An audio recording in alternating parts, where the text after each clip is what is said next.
भारत की G20 अध्यक्षता के बारे में, जिसके तहत इन दिनों पंजाब का अमृतसर शहर गतिविधियों का केंद्र बना हुआ है। यहां एक तरफ शिक्षा कार्य समूह की दूसरी बैठक की जा रही है, जिसमें प्रमुख उच्च शिक्षा संस्थानों के सहयोग से अनुसंधान को मजबूत करने और समृद्धि सहयोग के माध्यम से नवाचार को प्रोत्साहन देने पर संगोष्ठी का आयोजन किया गया है। तो दूसरी तरफ अमृतसर में ही Y20 की भी एक दिवसीय बैठक का आयोजन किया गया। आइए देखते हैं ये रिपोर्ट।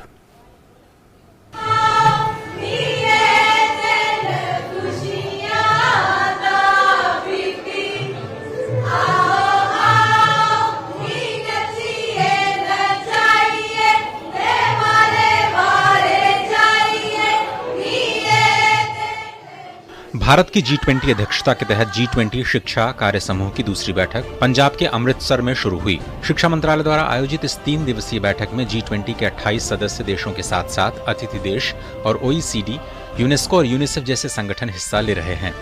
इसमें भारतीय विज्ञान संस्थान बेंगलुरु, भारतीय प्रबंध संस्थान अमृतसर और टाटा समाज विज्ञान संस्थान मुंबई जैसे प्रमुख उच्च शिक्षा संस्थानों के सहयोग से अनुसंधान को मजबूत करने और समृद्ध सहयोग के माध्यम से नवाचार को प्रोत्साहन देने पर संगोष्ठी का आयोजन किया जाएगा। The IPCC has made it very clear that we have a limited time window to achieve our goals before it becomes irreversible.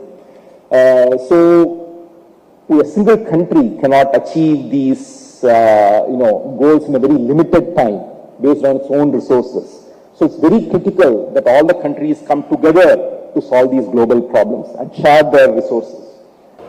Education working group की मीटिंग के पहले दिन रिसर्च और इनोवेशन पर जोर रहा, खास करके इमर्जिंग और डिस्ट्रप्टिव टेक्नोलॉजीज को कैसे इस्तेमाल किया जाए कि ग्लोबल या वैश्विक शिक्षा का एजेंडा ज्यादा इंक्लूसिव बनाया जा सके। यहाँ पर प्रदर्शनी में 90 से ज्यादा स्टॉल्स के साथ एक मल्टीमीडिया प्रदर्शनी का भी आयोजन किया जाएगा।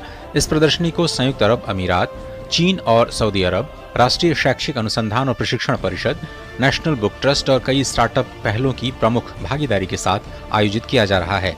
यह प्रदर्शनी 16 से 17 मार्च तक स्थानीय संस्थानों, विद्यार्थियों, शिक्षाविदों और शोधकर्ताओं के लिए भी खुली रहेगी। G20 के तहत Y20 की एक दिन की बैठक अमृतसर शहर में हुई।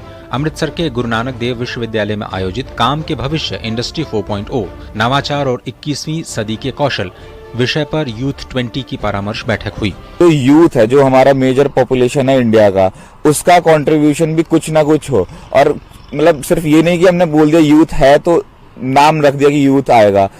Youth leaders, youth participants, youth minister, सबका होना जरूरी है। उधर सिक्किम की राजधानी गैंगटोक में बुधवार से 17 मार्च तक G20 के तहत तीसरे B20 सम्मेलन का आयोजन किया जा रहा है। इस सम्मेलन के जरिए सिक्किम की जीवंत जैविक खेती को दुनिया के सामने प्रदर्शित किया जा रहा है। यहाँ के पर्यटन, आतिथ्य और फार्मास्यूटिकल्स में बहुपक्षीय व्यापार साझेदारी के अवसरों को भी दुनिया के सामने रखा जा रहा है। हमारे जितना भी एंटरप्रेन्योर्स है, जो उद्यमी है और यहाँ का जो होटल्स है, यहाँ का जितना भी है टावर है, इसके लिए बहुत एक बड़ा सा अपॉर्चुनिटी है। तो हम लोग ने उनको पूरा इनवाइट किया है। हमारे साथ जितना भी सिक्किम का एंटरप्रेन्योर्स है, जितने भी हमारे यंग एंटरप्रेन्योर्स है, होटलर्स है, जो ट्रैवलर्स, उनको सबको हम लोग ने बुलाया। G20 के तहत SAI20 की बैठक बुधवार को गुवाहाटी में समाप्त हो गई। 3 दिनों की इस बैठक में उच्चतम लेखा परीक्षा संस्थानों के वरिष्ठ अधिकारियों ने अपने विचार व्यक्त किए।